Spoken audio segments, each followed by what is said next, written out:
दोस्तों, रशिया के बढ़ते अग्रेसन के डर से स्वीडन व फिनलैंड जैसे रशिया के करीबी देशों ने नेटो को ज्वाइन करने के लिए अप्लाई किया है।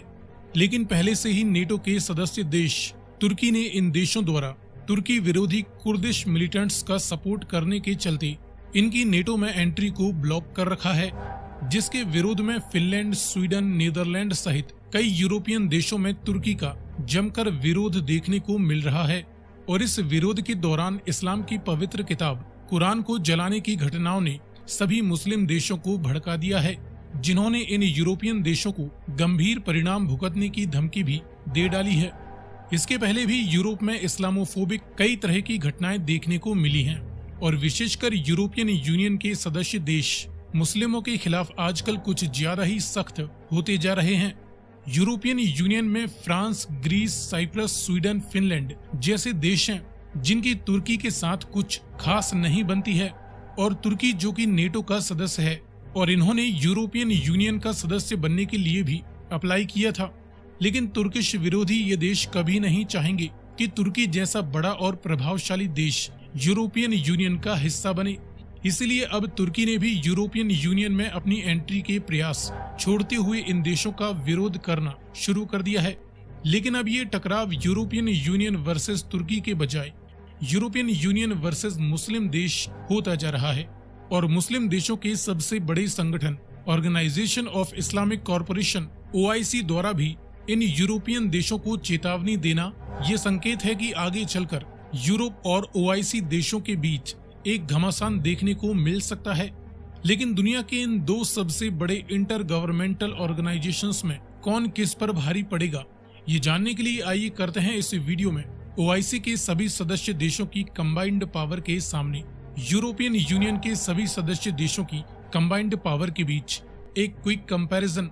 लेकिन वीडियो में आगे बढ़ने से पहले आपके लिए एक सवाल, सऊदी अरेबिया की कैपिटल सिटी यानी राजधानी कौन सी है, मक्का या रियाद?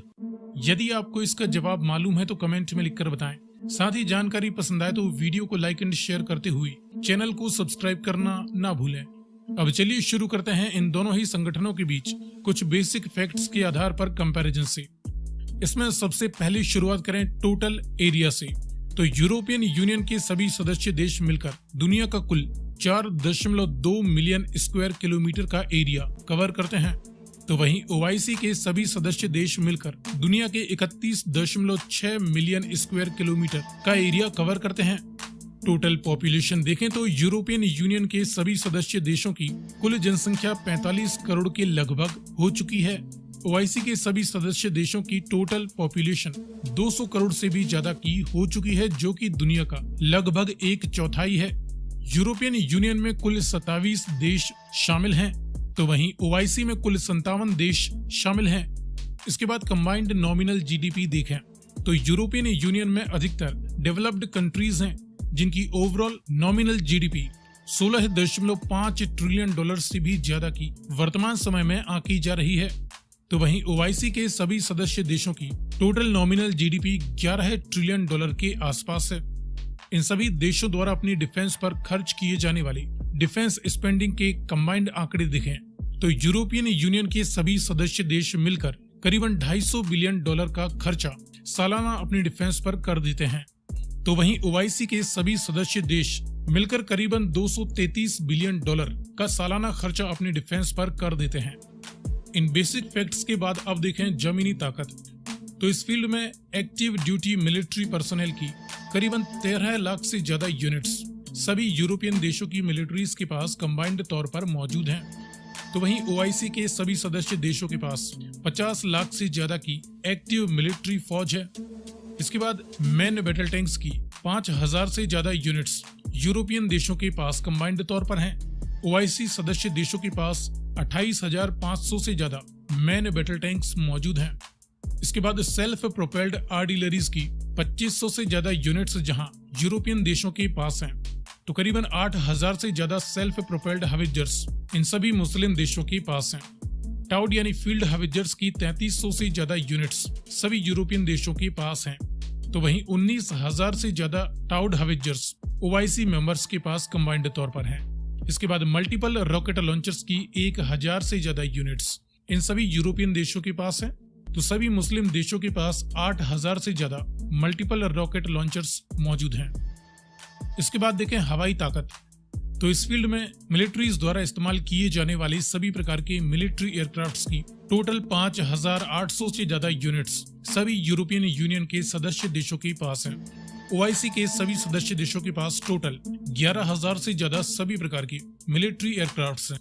इनमें फाइटर और इंटरसेप्टर्स जैसे मल्टी रोल जेट्स की 1300 से ज्यादा यूनिट्स यूरोपियन देशों के पास हैं।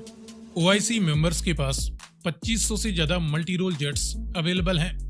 डेडिकेटेड ग्राउंड अटैक एयरक्राफ्ट्स की महज 220 यूनिट्स ही जहां यूरोपियन देशों के पास हैं, तो वहीं 700 से ज्यादा यूनिट्स ग्राउंड अटैक एयरक्राफ्ट्स की सभी मुस्लिम देशों के पास हैं। कॉम्बैट यानी अटैक हेलीकॉप्टर्स की 320 से ज्यादा यूनिट्स जहां सभी यूरोपियन देशों के पास हैं, तो करीबन 950 से ज्यादा अटैक हेलीकॉप्टर्स सभी मुस्लिम देशों के पास मौजूद हैं। मास डिस्ट्रक्शन की न्यूक्लियर वारहेड्स की बात करें तो यूरोपियन यूनियन में केवल फ्रांस ही एक अकेला न्यूक्लियर वारहेड्स रखने वाला देश है, जिसके पास 290 से लेकर 300 न्यूक्लियर वारहेड्स बताए जाते हैं। तो इसी प्रकार से मुस्लिम देशों में केवल पाकिस्तान के पास ही न्यूक्लियर पावर मौजूद है और इनके पास करीबन 165 से 170 न्यूक्लियर वारहेड्स वर्तमान समय में बताए जाते हैं। इसके बाद देखें समुद्री ताकत, तो इस फील्ड में बड़े एयरक्राफ्ट कैरियर्स की 3 यूनिट्स जहां यूरोपियन यूनियन की 2 देशों के पास अवेलेबल हैं, तो मुस्लिम देशों में किसी भी देश के पास कोई बड़ा एयरक्राफ्ट कैरियर नहीं है। इसके बाद एम्फीबियस असॉल्ट शिप्स या हेलीकॉप्टर कैरियर्स की 4 यूनिट्स यूरोपियन यूनियन के पास हैं। ओआईसी के देशों के पास केवल 3 हेलीकॉप्टर कैरियर्स ही बताए जाते हैं। दुश्मन की समुद्री शक्ति को ध्वस्त करने के लिए डिस्ट्रॉयर शिप्स की 14 यूनिट्स यूरोपियन यूनियन के सभी देशों के पास कंबाइंड तौर पर हैं, तो ओआईसी के सदस्य देशों के पास करीबन 3 डिस्ट्रॉयर शिप्स ही बताए जाते हैं। फ्रिगेट्स की 91 यूनिट्स यूरोपियन यूनियन के सदस्य देशों की नेवीज के पास मौजूद हैं। ओआईसी मेंबर्स के पास भी करीबन 90 फ्रिगेट्स बताई जाती हैं।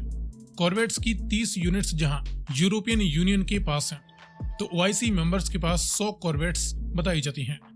और आखिर में सबमरीन्स की 50 यूनिट्स यूरोपियन यूनियन के सभी सदस्य देशों के पास कंबाइंड तौर पर हैं, तो ओआईसी सदस्य देशों की नेवीज के पास करीबन 70 सबमरीन्स मौजूद हैं। सो फ्रेंड्स, यहाँ पर हमने देखा यूरोपियन यूनियन के 27 देशों की कंबाइंड मिलिट्री पावर का comparison organisation of Islamic cooperation के सभी 57 देशों की कंबाइंड मिलिट्री पावर के सामने। जानकारी पसंद आई तो वीडियो को लाइक एंड शेयर करते हुए चैनल को सब्सक्राइब करना ना भूलें। साथ ही आगे आप किस टॉपिक पर वीडियो देखना चाहते हैं अपनी राय कमेंट में लिखकर बताएं।